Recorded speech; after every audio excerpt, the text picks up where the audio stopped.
Oui, moi je crois qu'on peint le diable sur la muraille ici. Alors c'est vrai, si vous habitez au rez-de-chaussée, que vous avez une grande baie vitrée, qu'on voit depuis la rue, et que vous faites de la samba alors que prétendument vous êtes en chaise roulante, eh bien il faudra peut-être fermer les rideaux. Parce que ce genre de tricherie, on n'en veut pas, et je crois que la population n'en veut pas. Par contre, c'est faux de prétendre qu'on va pouvoir rentrer chez vous. C'est faux de prétendre qu'on peut plus vous surveiller que la police ne peut le faire. C'est faux de parler des drones. Le Conseil fédéral a répondu à une question d'Isabelle Moret la semaine dernière en expliquant très clairement les drones, c'est exclu. On nous l'avait déjà dit en commission, et tant que personne n'est capable de voler dans les airs, on ne pourra pas dire que c'est un lieu public à 10 mètres du sol.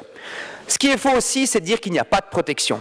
La loi prévoit aussi la suite de la procédure. D'abord, elle ne peut durer que 30 jours, l'observation, puis être régulièrement prolongée.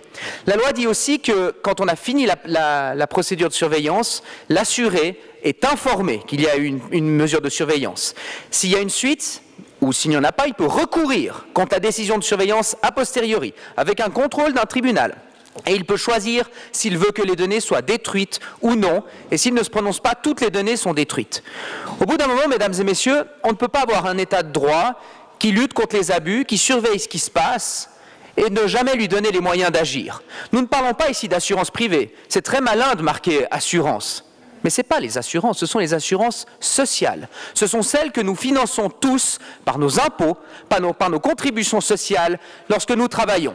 Et je crois que dans un État où la solidarité règne, il y a aussi la confiance qui doit régner. Et quand il y a un doute sur la confiance, on doit pouvoir agir.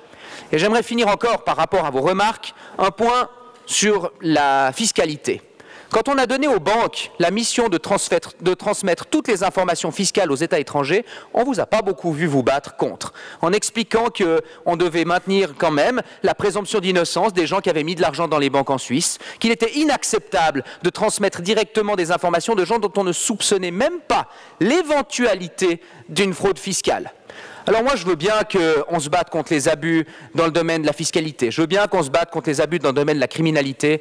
Mais je crois qu'on doit aussi se battre dans les abus vis-à-vis des gens qui trichent avec notre système social. Besten Dank, Philippe Dantemont.